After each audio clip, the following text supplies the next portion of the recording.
ہندوستان میں جو مذہب ہے جس کو آج ہم ہندو مذہب کہتے ہیں، یہ میسوپوٹامیہ سے آیا۔ اس پر میں پہلے کئی ویڈیو ڈال چکا ہوں اور اس کے ثبوت میں ویڈیو ڈالتا رہتا ہوں۔ ہم جب یہ دیکھیں کہ میسوپوٹامیہ کے جتنے بھی مذاہب تھے، چاہے وہ ہتیز کا ہو، اسیرین کا ہو، میتانیوں کا مذہب ہو، یا سمیرین مذہب ہو، بیبیلونین ہو، سب میں یونیٹی آف گاڈ رہا ہے، یعنی وہ تین خداؤں کو ملا کر ان کا ایک خدا ہوتا ہے۔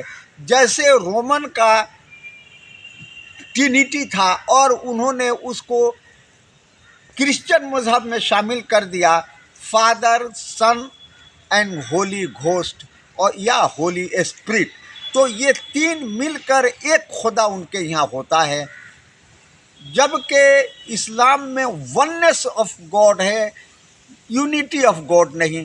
ہندو مذہب میں بھی برہما، وشنو اور مہیش تین ملا کر ایک گاڈ ہوتا ہے، یعنی برہما کریٹر ہیں، وہ بنانے والے ہیں، وہ سرشٹی کرتا ہیں۔ وشنو پالنے والے ہیں، سسٹینر ہیں، اور مہیش ڈسٹرائر ہیں۔ اس سب کو ایک دن پرلے ہو جائے گا، اس سب کو ختم کر دیں گے اور مار دیں گے۔ اس طرح سے یہ تین شخصیات مل کر کے ایک گاڈ ہوتے ہیں، لیکن اسلام میں یہ نہیں ہے، کیونکہ اگر یہ ٹرینیٹی کو مان لے تو اگر ٹرینگل کا ہر اینگل ملنے کے بعد ایک گاڈ ہوتا ہے، تو اگر اس کا ایک اینگل بھی جب ہم نکال لیں تو وہ مکمل ٹرینگل نہیں رہا، اور جب مکمل ٹرینگل نہیں رہا اس کا مطلب کہ وہ مکمل گاڈ نہیں رہا۔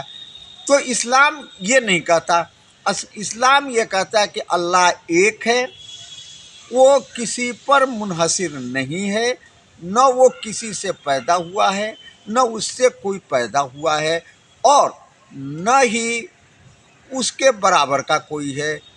اسی طرح سے اللہ تعالیٰ یہ کہتا ہے کہ اللہ ہی رب العالمین ہے، یعنی سب کو پالنے والا ہے، وہی خالق ہے، وہی سب کو پیدا کرنے والا ہے، اور وہی روز قیامت کا مالک ہے، یعنی وہی ہے جس کے حکم سے یہ دنیا پھر فنا ہوگی۔ یعنی تین میں ایک نہیں، وہ اکیلا ایک ہی ہے۔ اور یہ تین میں ایک کا جو تصور تھا، یہ میسوپوٹامیہ میں تھا، ایجپٹ میں تھا، اور بیبیلون میں تھا، اور یہی علاقہ ہے جہاں سے ہندو مذہب ہندوستان میں آیا، یا سنسکرت زبان ہندوستان میں آئی، یا برہمن جہاں سے ہندوستان میں آئے، وہ وہی علاقہ ہے۔